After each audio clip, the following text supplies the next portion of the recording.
መጥተህ ማለት አለባችሁ። አዎ መጥተን ስናይ ቤተክርስቲያን ለካ የክርስቶስ ናት። ውጭ ስትሆን አንዳንዱ የትግርኛ ተናጋሪዎች፣ ሌላዎቹ የአማርኛ ተናጋሪዎች ሃይማኖት አድርገው የሚያስቧት አሉ። ቅድስት ቤተክርስቲያንን ማለት ነው። ይገርማችኋል ግን በዘመናችን አገላለጽ አማርኛ ተናጋሪ የምንለው ማህበረሰብ ከመጠመቁ አስቀድሞ ወደ ጋሞ ክፍል ስትሄዱ በአራተኛው መቶ ክፍለ ዘመን ብርብር ማርያም ተመስርታ ገዳም ሆና ታገኟታላችሁ። በ16ኛው መቶ ክፍለ ዘመን በአፄ ሱስንዮስ አማካኝነት የጎንደር ክርስቲያኖች ሰማዕትነትን ከመቀበላቸው በፊት በ15ኛው መቶ ክፍለ ዘመን የባሌ ክርስቲያኖች ሰማዕትነትን በመቀበል ሰማያዊ አክሊልን ተቀዳጅተዋል። የቤተ ክርስቲያናችን ታሪክ የዘመናት መልክዓ ምድር ቢለዋውጠውም ቀደምት ማንነቷ ግን የብሔር የቋንቋ ለመሆኑን የሚያስረዱናል። አቡነ ሀጎስ የሚባሉ ጳጳስ ታውቃላችሁ ክርስቲያኖች?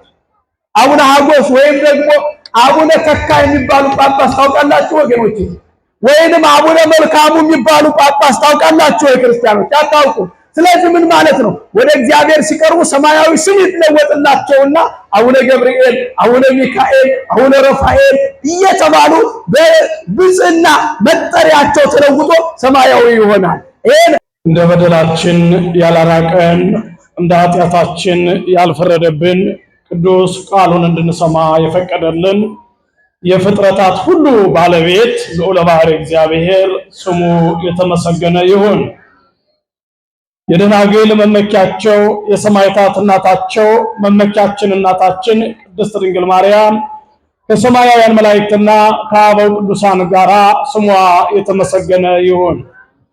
የተከበሩ አባታችን እጅግ የምንወዳቸው የሶማሌ ሀገረ ስብከት ዋና ስራ አስኪያጅ ሊቀ ካህናት ኢዮብ ወንድሙ፣ የተከበሩ የዚህ ታላቅ ደብር አስተዳዳሪ መላከ መዊ ቀሲስ ዮሐንስ ንጋቱ፣ የተከበሩ የሶማሌ ሀገረ ስብከት ስብከተ ወንጌል ክፍል ኃላፊ መጋቤ ምስጢር ናሁ ጸጋዬ፣ የተከበሩ የዚህ ታላቅ ደብር ስብከተ ወንጌል ኃላፊ መጋቤ ወንጌል መምህር ገዛኸኝ፣ የተከበራችሁ ስማችሁን ለመጥቀስ ሰዓት ያላገኘውላችሁ መምህራነ ወንጌል፣ ሰባኪያን፣ አዕይንተ እግዚአብሔር፣ ካህናት፣ ላይካነ ምስጢር፣ ዲያቆናት፣ ቤተክርስቲያን ስትጠራችሁ አቤት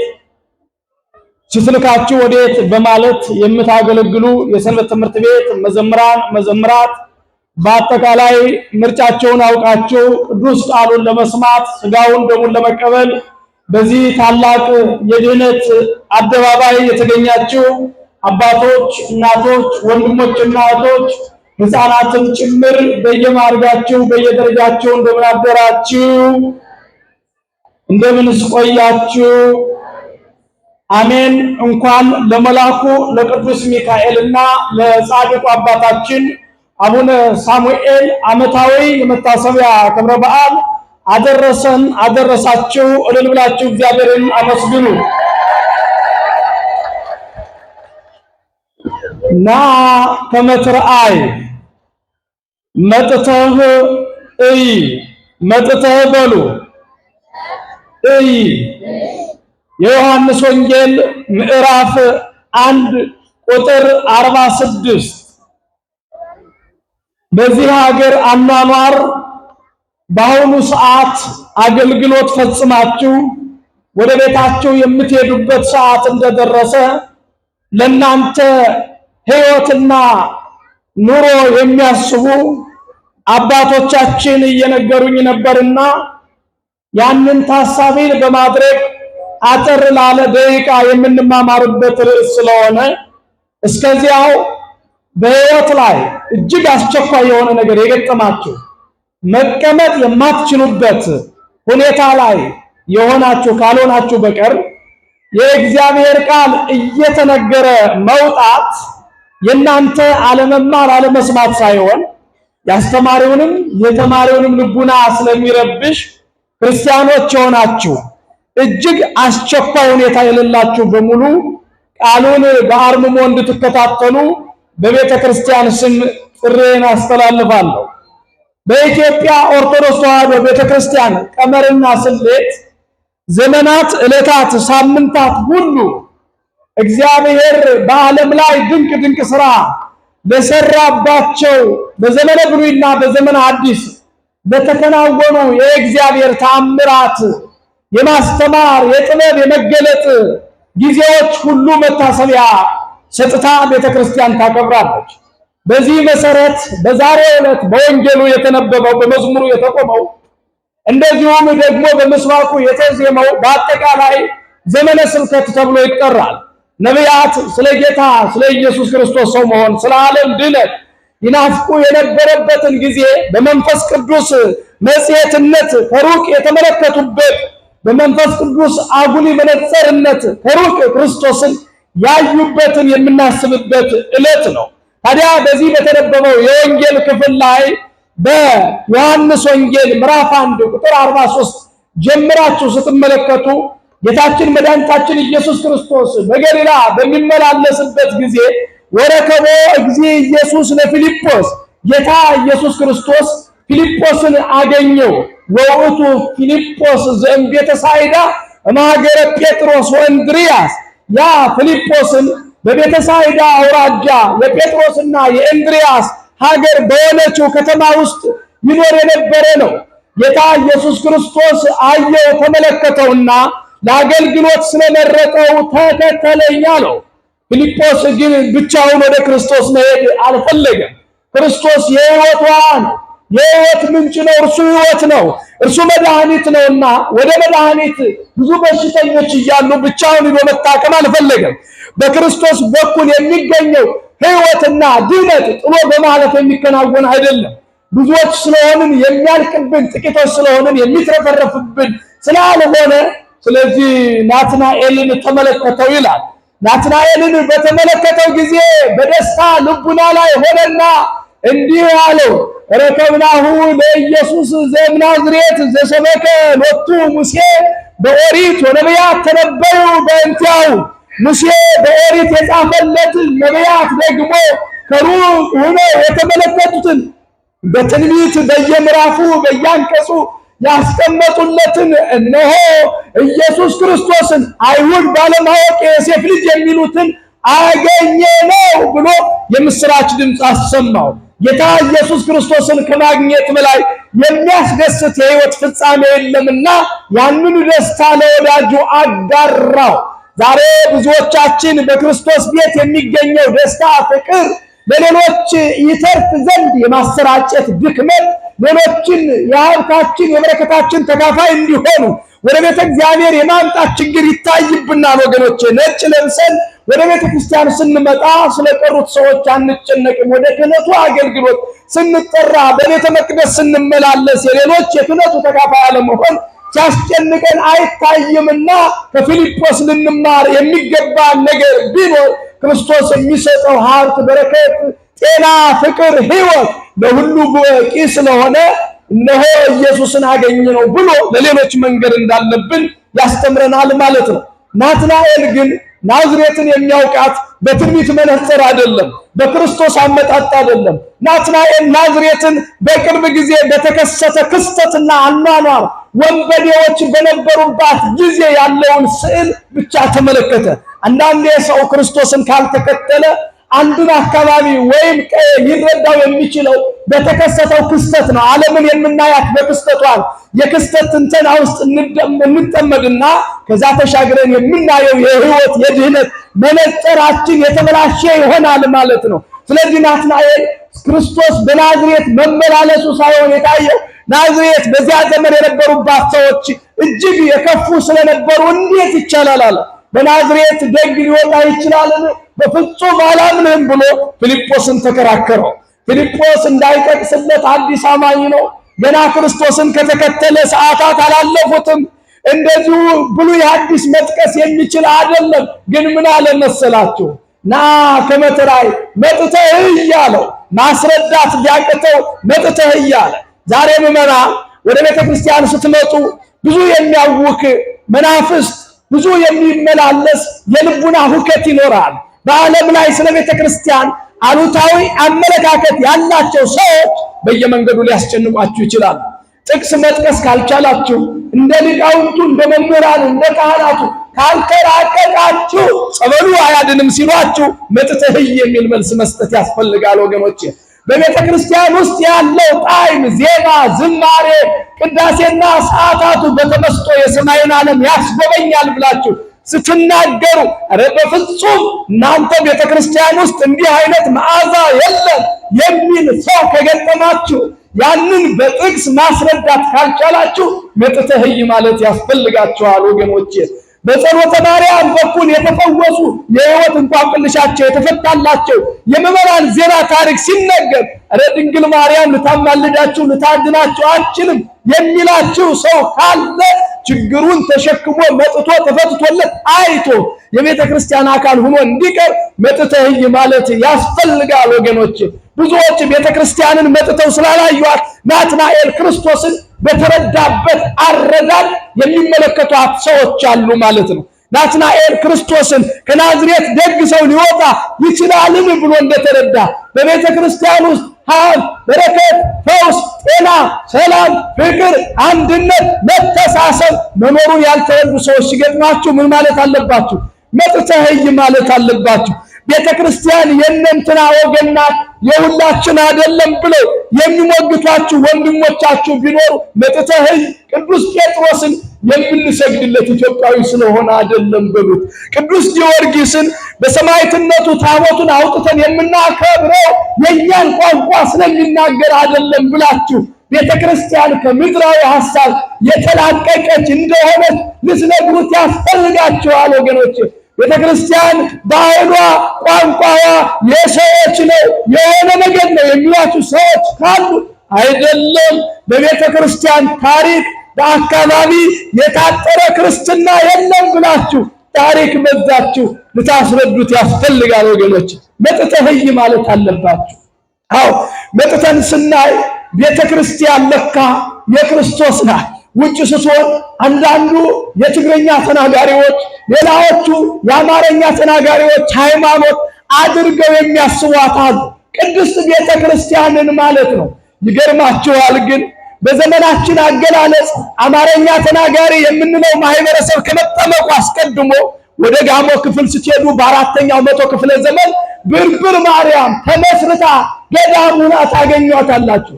በ16ኛው መቶ ክፍለ ዘመን በአፄ ሱስንዮስ አማካኝነት የጎንደር ክርስቲያኖች ሰማዕትነትን ከመቀበላቸው በፊት በ15ኛው መቶ ክፍለ ዘመን የባሌ ክርስቲያኖች ሰማዕትነትን በመቀበል ሰማያዊ አክሊልን ተቀዳጅተዋል። የቤተ ክርስቲያናችን ታሪክ የዘመናት መልክዓ ምድር ቢለዋውጠውም ቀደምት ማንነቷ ግን የብሔር የቋንቋ ለመሆኑን የሚያስረዱናል። አብዛኛው የጎንደር አብያተ ክርስቲያናት የ14ኛው መቶ ክፍለ ዘመን ውጤቶች ናቸው። ለማቃለል አይደለም። እዛ ያሉት ሊቃውንት ለቤተ ክርስቲያን ውለታ አልዋሉም፣ ዋጋ አልከፈሉም፣ ታቦት ተሸክመው አልተሰደዱም እያልኳቸው አይደለም። ግን ወደ ከፋ ቦንጋ በሃ ጊዮርጊስ የተሰኘውን ጥንታዊ ቤተ ክርስቲያን የጎበኛችሁ እንደሆነ በ7ኛው መቶ ክፍለ ዘመን የከፋ ሕዝብ በሙሉ ክርስትናን ተቀብሎ አጠናቆ እንደነበረ ታሪክ ይነግረናል። ስለዚህ ይህንን መረዳት ያልቻለ ሰው ሲጠይቃችሁ መጥተህ ቤተ ክርስቲያን ስንመጣ ስማችን ይለወጣል ወገኖቼ። ስማችን ምን ይላል? ስማችን ምን ይላል ወገኖቼ? ይለወጣል። ስንወለድ አሸብር የሚል ስም የነበረን ሰዎች ወደ መንግስተ ሰማይ የምናልፈው በአሸብርነታችን አይደለም። ዲቢሳ ተብለን እንጠራ የነበርን ሰዎች ወደ ቤተ ክርስቲያን ስንመጣ ሌላ ስም ይሰጠናል። የጎንደርም ስም በሰማያዊ ስም ይተካል። ይሄ መጽሐፍ ቅዱሳዊ አስተምህሮ ነው። አብርሃም የመጀመሪያ ስሙ አብርሃም ይባል ነበር። የጥቂቶች አባት ነበረ። ብዙሃኑ አባት ሆኖ አልተጠራላቸውም ነበረ። ወደ ክርስቶስ ሲቀርብ ግን አብርሃም ተባለና የብዙዎች አባት ተባለ። ያዕቆብ በመጀመሪያ ስሙ መጠሪያው መሰናክል ማለት ነበር። ኤሳውን እያሰናከለ እግሩን ይዞ የተወለደ ስለሆነ እነሆ ያዕቆብ መሰናክል ነበር። ክርስቶስ እግዚአብሔርን ካገኘ በኋላ ካልባረከኝ አልለቅህም ብሎ በእግዚአብሔር እጅ ከተባረከ በኋላ ግን እስራኤል ተባለ። የስሙ ትርጓሜ ምን ማለት ነው ያን እንደሆነ የእግዚአብሔር ሕዝብ፣ የእግዚአብሔር ወዳጅ፣ የእግዚአብሔር ወገን ማለት ነው። ወገኖቼ ቅዱሳን ሐዋርያት በመጀመሪያ የመጠሪያ ስማቸው ሳኦል የነበረው እነሆ ወደ ክርስቶስ ሲቀርብ ምርጥ ዕቃ የሚለውን ትርጉም ሲሸከም ጳውሎስ ተብሎ ስሙ ተለወጠለት። ኬፋ ጴጥሮስ አለት የሚል የስም ትርጓሜ ተሰጠው። ስለዚህ ዛሬ ብዙዎቻችን ቤተክርስቲያን ላይ የቋንቋችን ስያሜ በስም ደረጃ ስናጣው የራቅን የተገለልን ቤተክርስቲያን ያልተቀበለችን የሚመስልናል። ግን ወገኖች ብፁዓን አባቶቻችን ስማቸውን ስትመለከቱ መጥታችሁ ታዩ ዘንድ ጥልቅ እንዲሆንላችሁ ስማቸው በቤተክርስቲያን የጵጵስና የአገልግሎት ደረጃ የሚጠራው ስም እግዚአብሔራዊ ሰማያዊ እንጂ መሬታዊ አይደለምና ለምሳሌ አቡነ ሀጎስ የሚባሉ ጳጳስ ታውቃላችሁ ክርስቲያኖች? አቡነ ሀጎስ ወይም ደግሞ አቡነ ተካ የሚባሉ ጳጳስ ታውቃላችሁ ወገኖች? ወይንም አቡነ መልካሙ የሚባሉ ጳጳስ ታውቃላችሁ ወይ ክርስቲያኖች? አታውቁ።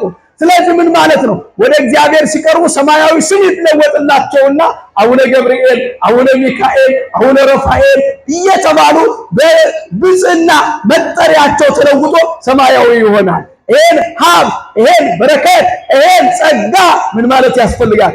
መጥተህ ማለት ያስፈልጋል ወገኖቼ። ቤተክርስቲያናችን በዓለም ካርታ ውስጥ እንኳን አትወሰንም። ለምሳሌ የኢትዮጵያ ኦርቶዶክስ ተዋሕዶ ቤተክርስቲያን ብለን እንጠራለን አይደል ወገኖቼ? ግን የኢትዮጵያ ብቻ ናት ወይ? ለምንድን ነው የኢትዮጵያ ቤተክርስቲያን ያላት ስንል የቆመበትን መሬት የታነጸበትን ካርታ ለመጥቀስ እንጂ ቤተክርስቲያን በሰባቱ አህጉር በአንዲት ዓለም እንኳን ሳትወሰን ወደ ሰማይ ታሸጋግረናለች። ኢትዮጵያ ግን እዚሁ የሆነ ቦታ ላይ ደንበሯ ያበቃል። ለቤተክርስቲያን ሰማያዊ ነውና ደንበሯ። ክብር ምስጋና ለስም አጠራር ይሁን። እግዚአብሔርን አመስግኑት ክርስቲያኖች። መጥተህ ለዚህ ነው አባቶቻችን መጥተው ሲያዩት ምስጢሩ ይማርካቸዋል። ከዛ በኋላ ሊቃውንቱ ሲጠሩ እንኳን ይገርማቸዋል። በተወለዱበት ቀይ አይጠሩም። የሰላሌው የኔታ ሀብቴ በቅርብ ጊዜ ያረፉት መርጦ ለማርያም ላይ የቅኔ ጉባኤ ተክለው ጎጃም ውስጥ የተቀበሩት አባት እና የጎጃሙ ሊቅ ተብለው ነው የተጠሩት። የሰላሌው ሊቅ አልተባሉ። ለምን? ሊቃውንት በተወለዱበት ቦታ ሳይሆን ባስተማሩበት በተመራመሩበት ስለሚጠሩ ማለት ነው። አባቶቻችን እንዲህ ናቸው። ለምሳሌ የጎጃም ትውልድ ከአባይ እስከ አባይ የሚለውን ታሪክ የጻፉት ተክለ ኢየሱስ ዋቅጅራ የተወለዱት ወለጋ፣ ነገር ግን ቅኔ ለመማር ጎጃም ሄዱና በዚያው ተመስጠው ቀርተው እኔ የወለጋ ሰው ነኝ አላሉ። ለመናገር ቋንቋውን ቤተክርስቲያን ትፈልገዋለች። ለመናገር አካባቢውን ለማወቅ 72 ቋንቋ መናገርን ቤተክርስቲያን ታዛለች ወገኖቼ። ነገር ግን በተለይ በክህነት ደረጃ እየኖርን በአገልግሎት ሕይወት እየተመላለስን የተወለድንበት አፈር ላይ የምንሰፋ መሆን የለብንም ወገኖቼ። የምንሰፋ ነው መሆን ያለብን። ብሉይና አዲስ ተሸክመን ሰማያዊ ዓለምን እየጎበኘን ከጠባቧ መሬት ካልወጣን የክርስቶስ ነን ብንል ተሳስተናል ማለት ነው። ሙሉ መሆን አንችልም። ክርስቲያኖች ወይ ወደዚህ ቤተክርስቲያን ስትመጡ መጥታችሁ ስታዩ ነው ስጋው ደሙ ሲሰጥ ለአማርኛ ተናጋሪ የተለየ ስጋው ደሙ አለ እንዴ ወገኖች? አይ ደግሞ ኦሮሞኛ ነው የሚናገር ተብሎ የተለየ ስጋው ደሙ ሲሰጥ አያችሁ ወገኖች? እዚህ ንስሐ ስትገቡ ይሄ የጉራጌ ንስሐ ነው የሚል አግኝታችኋል ክርስቲያኖች? ከዛ ቀጥላችሁ ጸበል በምትጠመቁበት ጊዜ ይሄ የትግራዋይ ጸበል ነው ተብሎ እናንተ ግን ሌሎቻችሁ ተከልክላችኋል እንዴ ክርስቲያኖች? የምታመልኩት አምላክ የምትከተሉት ጌታ ስንት ጌታ ነው ወገኖች? ስንት ነው እርሱ? የምንወርሰው መንግስተ ሰማያት ስንት ነው ወገኖች? የምንከተለው ሃይማኖት ስንት ነው ወገኖች? ስለዚህ ታዲያ የምናመልከው ጌታ አንድ ከሆነ የምንወርሰው መንግስተ ሰማያት አንዲት ከሆነች የምንከተላት ሃይማኖት አንዲት ከሆነች ለምንድን ነው እኛ ከኛ የተለያየ ነው? የት ነው የወረስነው? የት ነው ያገኘነው ወገኖች? ክርስቶስ ወደዚህ ዓለም ሲመጣ አንተ ግሪካዊ ነህ ብሎ ያገነነው ሰው አለ እንዴ ወገኖች? አንተ እስራኤላዊ ነህ ቅድሚያ ይገባሃል ብሎ ቅድሚያ የሰጠው ነገር አለ እንዴ ክርስቲያኖች? የለም። ስለዚህ መጥተን እንደ ናትናኤል መጥለቅ አለብን። በሩ ላይ መመለስ የለብንም። ወደ ውስጥ ስንገባ ቋንቋዎቻችን በሙሉ እግዚአብሔርን ለማመስገን የምንገለገልባቸው ውበቶቻችን እንጂ የክርስቶስ ልጅ ሆነህ አንዱ ትግረኛ ሲናገር አንተ ጆሮህን የምትዘጋ ከሆነ አንዱ ኦሮሞኛ ሲናገር አንተ ክልልህን ወደ ራስ የምታሳድግ ከሆነ አማርኛውን ሲያወራ ሰምተ ክርስቲያኑን ወንድምህን ጠጥቀው የምትገባ ከሆነ የምትቆርበው ቁርባን የውሸት ነው። የምትቀበለው ሥጋው ደግሞ የውሸት ነው። ያን የክርስቶስ ልጅ የሆነውን ወንድምህን እንዲያውም ሲቸግረው ልትረዳው ሲከፋው ልታጽናናው ካልቻል እንደ ናትናኤል ወደ ውስጥ አልመጣህም፣ ውጭ ላይ ቀርተሃል ማለት ነው። ከዛ ፊልጶስ ምን አለው? መጥተህ እያለ ናትናኤል አልቀረለትምና መጥተህ ሲባል መጣ። አዎ የቤተ ክርስቲያን ጥሪ እምቢ አይባልም። ናትናኤል በኃጢአት ውስጥ ያሳለፈው ሕይወት የነበረ ቢሆንም እንኳን ኃጢአተኛ ነኝ ብሎ አልሸሸም። ዛሬ ወንድሞቻችን ወገኖቻችን በመጠጡ በሱሱ በዝሙቱ በእምነት ከማይመስሉ ሰዎች ጋር በመውደቅ ውስጥ ሁላችሁ ወደ ቤተ ክርስቲያን ለመምጣት የተሳቀቃችሁ ሰዎች ካላችሁ ስትጠሩ አቤት ማለት ነው የሚያስፈልገው። ቤተ ክርስቲያን አንተ አታስፈልገኝም፣ ኃጢአተኛ ነህ፣ አንተ ወድቀሃል፣ ለኔ የሚያስፈልገኝ የነጻ የበቃ ነው አትልም። ቅድስት ከምትባልበት አንዱ መጠሪያዋ ያልተቀደስነውን እኛን ስለምትቀድሰን ነው። ክብር ምስጋና ለቅድስት ቤተ ክርስቲያን ይሁን። እግዚአብሔርን አመስግኑ። ያልተቀደስነውን ስለምትቀድስ ነው። ያልነጻነውን ስለምንነጻ ነው። ውሃ ወደ ውስጥ ሲገባ ጸበል፣ ሰው ወደ መቅደሱ ሲገባ በክብረ ክህነት ተጠብቆ ካህን የሚለወጥባት በክብር የሚያድግባት ዓለም ስለሆነች ነውና ወደ ውስጥ ልንገባ ያስፈልገናል። መጣ ጌታ ኢየሱስ ክርስቶስ ናትናኤልን ተመለከተውና ነዋ እስራኤላዊ ዘአልቦ ጽኑት ውስተ ልቡ፣ ይህ እስራኤላዊ በልቡ ቂም የሌለበት በቀል የሌለበት ደግ የዋህ ነው አለ ጌታ ኢየሱስ ክርስቶስ። ናትናኤል ያኔ ተደነቀ። እንዲህ የት ነው የሚያውቀኝ አለና አይቴ ተአምረን አለመማር ከባድ ነው። አለማመን እግዚአብሔርን ወዴት ነው የምታውቀው ብሎ ሞገተው ማለት ነው። የእውቀት ባለቤት እምቅድመ ይፍጥር ወለሰብ ያምር ግብሮ የተባለለትን የት ነው የምታውቀኛል? ጌታ ኢየሱስ ክርስቶስ ምን አለው? እምቅድመ ይጸውከ ፊልጶስ ሬኩከ በታሕተ ዕፀ በለስ፣ ገና ፊልጶስ ሳይጠራ በበለስ ስር ወድቀህ እያለህ ተመልክቻለሁ። በምን ስር ወድቀህ እያለህ? በበለስ ስር። ምን ማለት ነው? እዚህ ላይ ልትረዱት የሚገባ በለስ የኃጢአት ምክንያት ነው አይደል? ሔዋን የወደቀችው በምን ምክንያት ነው? አዳም የወደቀው በምን ምክንያት ነው? በአንጻረ በለስ ረገማ ለኃጢአት። ስለዚህ ምን ማለት ነው? በኃጢአት ስር ወድቀህ እያለ ገና ፊልጶስ ሳይጠራ አውቃለሁ። ወገኖቼ ወደዚህ ሳትመጡ እግዚአብሔር ያውቃችኋል። ጨለማ ቦታ ላይ ስለተደበቅን ያላየን እንዳይመስልን፣ ወይም ደግሞ የተዘወረ ዓለም ላይ ስለሄድን ስለሸሸን ከእግዚአብሔር አልሸሸንም።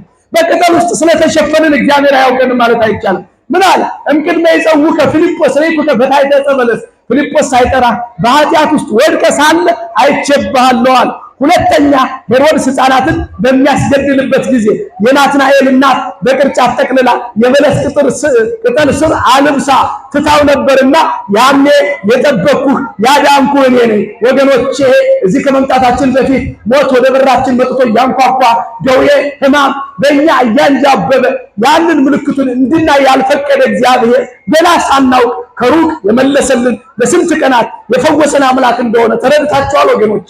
እኛ እያንዳንዳችን የተወጋንበትን የተመታንበትን የቃጀንበትን የደከምንበትን ስለምንቆጥር እንጂ እንዳንቃጅ እንዳንባትት እንዳንወጋ እንዳንመታ እንዳንደክም እኛን የተጠበቀበትን ዕለት አስባችሁታል? ክርስቲያኑ አስባችሁታል ወይ? ስለዚህ ጠብቄሃለሁ አለ። በዚህ ጊዜ እርሱ ምን አለ? በአማን አንተ ውእቱ ወልደ እግዚአብሔር ወንጉሠ እስራኤል፣ አንተ በእውነት አንተ እግዚአብሔር አብ የባሕርይ ልጅ ነህ፣ የእስራኤልም ንጉሳቸው ነህ። እንግዲህ እያፈጠንኩት ያለው ሰዓቱን በአግባቡ ለመጠቀም ነው። ይቅርታ አድርጉልኝና የእስራኤልም ንጉሳቸው አንተ ነህ። ጌታ ኢየሱስ ክርስቶስም መለሰለት፣ አሁን አውቄአለሁ ስላልኩ ይሄን አልቃለና ገና ከዚህ የሚበልጥ ታያላችሁ። ወመላእክተ እግዚአብሔር እንዘያርጉ ይወርዱ ሀበ ወልደ እጓለ እመሕያው፣ የሰማይ መላእክት ወደ እግዚአብሔር ሲወጡ ሲወርዱ እነ ቅዱስ ሚካኤል ለረድኤት ሲፋጠኑ ምስጢራት ሲከፈቱ ሰማያት ሲታተቱ ትመለከታላችኋል። አዎ ቅዱሳን መላእክት እያንዳንዳቸው እኛን ለመርዳት ይፋጠናሉ። እስመ ለመላእክቲሁ ይእዝዞሙ በእንቲአከ ከመ ይቀቡከ በኩሉ ፍናዊከ ወበእደዊሆሙ ያነሥኡከ ከመ ይትዓቀፍ በእብል እግርከ፣ እግርህ እንኳን በድንጋይ እንዳትሰነካከል በወደክ ጊዜ መላእክቱ እጃቸውን ይሰዳሉ ያነሷል ይላል። አይገርማችሁም? እስቲ ቅዱሳን መላእክትን አመስግኗቸው። እስቲ ክርስቲያኖች የመኖራችሁ መገለጫ ይህን ለመረዳት ባጭሩ በየቤታችሁ ልጆች አላችሁ፣ ሕፃናት አሏችሁና ሕፃናት ይወድቃሉ። ሕፃናት ግን በወደቁት ልክ ነው ወይ ጉዳት የሚደርስባቸው? ክርስቲያኖች እስቲ መስክሩ። አሁን በእነሱ መውደቅ ልክ አረጋውያን ሲወድቁና ሕፃናት አካላቸው ደም ነው፣ አጥንታቸው ጠንካራ አይደለም፣ ትንሽ ነገር ሽባ ሊያደርጋቸው የሚችል ትንሽ ነገር ጸጥ ሊያደርጋቸው የሚችል ልጆች ግን በወደቁ ጊዜ እየተጎዱ አይደለም። ለስንፍናቸው ማስረጃ ሆኖ እንዳትንከባከቧቸው ለማድረግ አይደለም። የቅዱሳን መላእክትን ጥበቃ ለመረዳት ያህል ነውና፣ ስለዚህ ለምን ይመስላችኋል? ለምንድነው በወደቁ ልክ ጥርሳቸው ረግፎ ዓይናቸው ፈርጦ አካላቸው ጎድሎ ያላገኘናቸው? ለምን ይመስላችኋል? መላእክት ያደለው መጽሐፍ ቅዱስ ነው ያለው። ድንጋይ እንዳይመታ እንኳን እጃቸውን ይዘረጉልሃል። ያዕቅብ ሕፃናት እግዚአብሔር ሕፃናትን በልዩ ሁኔታ ይጠብቃል። መላእክት ለምንድነው ሕፃናትን ያገሉላቸው ያለ እንደሆነ ሕፃናት ንጹሃን ናቸው፣ ኃጢአት የለባቸውም። መላእክት ጋር ላለመቀራረብ ምክንያት የሚሆን የለባቸውም። ሕፃናት የዘር ውርስ ወይንም የቋንቋ የተለያየ ነገር የመለያያ ምክንያት ፈጥረው አይለያዩ። ያቀረባቸው ወዙን ያሳያቸው ጥርሱን ፈገግ ያደረገላቸው በሙሉ ዘመድ ያደርጋሉ ንጹሃን ስለሆኑ። ቅዱሳን መላእክት ደግሞ ንጹሃንን የመንከባከብ ስራቸው መጽሐፍ ቅዱሳዊ ተልእኮ ስለሆነ ይጠብቋቸዋልና እኛንም ቅዱሳን መላእክት በእያንዳንዳችን እንዲጠብቁን የእግዚአብሔር ቅዱስ ፈቃዱ ይሁንልን። ስለዚህ ወገኖች መጥተን ስናይ የቅዱሳንን ተአምር የመላእክትን ተአምር እናያለን። ለማጠቃለል ያህል ተአምር ማለት ምን ማለት ነው ስንል አባቶቻችን በአንበሳ ላይ ተጫምተዋል፣ በዘንዶው ላይ ተረማምደዋል እና አሁን አረጋው ይህን ስንናገር እውነት ለማይመስላቸው ሰዎች ደግሞ መጽሐፍ ምን ይላል መሰላችሁ? ወትላይ ለአንበሳ ወከይሲ ጽያ ወትከይድ አንበሳ ወከይሲ በዳዊት መዝሙር 90 ቁጥር 10 ላይ በአንበሳ ላይ ትጫማለህ፣ አንበሳውንና ዘንዶውን ትተከትካለህ ይላል። ዛሬ አባታችን አቡነ ሳሙኤል የመታሰቢያ በዓላቸው ነው። ስለዚህ እሳቸው ሕገ ልማድን ለውጠው መጽሐፍ ቅዱስን በሕይወት ተርጉመው አንበሳ እንደ ትራንስፖርት ተጠቅመውታል። አይገርማችሁም ክርስቲያን? አንበሳን እንደ ትራንስፖርት ተጠቅመው በአንበሳ እየተጫሙ ቅዳሴ ማርያም እየደገሙ እያዜሙ ምድሩን ሁሉ የብሱን ወደ አለት እያፈለቁ አገልግሎታቸውን ሰጥተዋል። መጥተህ ናትናኤል መጣ፣ ከሐዋርያት እንዳንዱ ሆነ፣ በተመስጦ አገለገለ፣ የሐዋርያት አንድ ቁጥር ውስጥ ተካተተ። ዛሬ ወገኖቼ መምጣት ካልቀረን በቀር ስንመጣ በቤተ ክርስቲያን ውስጥ ያለው ጣዕም፣ መዓዛ፣ ክህነት፣ ድንግልና፣ ንጽሕና፣ ቅድስና፣ ሀብት፣ በረከት፣ እድሜ፣ ቅዳሴ ምን ልበላችሁ ተሰጥቶ የማያልቅ ሀብት አለና መጥተን እንድንካፈል የእግዚአብሔር ቅዱስ ፈቃዱ ይሁንልን። እንግዲህ ወገኖቼ በዚህ ታላቅ ደብር ላይ እዚህ ርዕሰ አድባራት ወገዳማት በሆነ ቤተክርስቲያን ላይ በታላላቅ ሊቃውንት ፊት ቆሞ ማስተማር ከተልእኮ በቀር ለኔ ከባድ ነው። ለምን ሲባል ይሄ ቦታ መጀመሪያ በሕይወት ትምህርት የተሰጠበት ቦታ፣ በሕይወት ሰዎች ታምነው እስከ ጥግ ድረስ ዋጋ የከፈሉበት ዓለም ላይ ነው ያለ። በሁለተኛ ደረጃ ሕይወትንም ወንጌልንም በመላው የኢትዮጵያና ከኢትዮጵያ ውጭ በሆነው ክፍል ሲያስተምሩ የነበሩ አባቶቻችሁ በላይ ተቀምጠው በስልጣነ ክህነት ዝቅ ብለው ደግሞ በአመራር ደረጃ ላይ ሆነው እያገለገሏችሁ ስላሉ ለኔ ቢከብድም ለመታዘዝ ያህል ነውና በእውነት ለኔ በረከት ያገኘውበት ነው። እግዚአብሔር ይስጥልን። ወስብሐት ለእግዚአብሔር። ይቆየናል።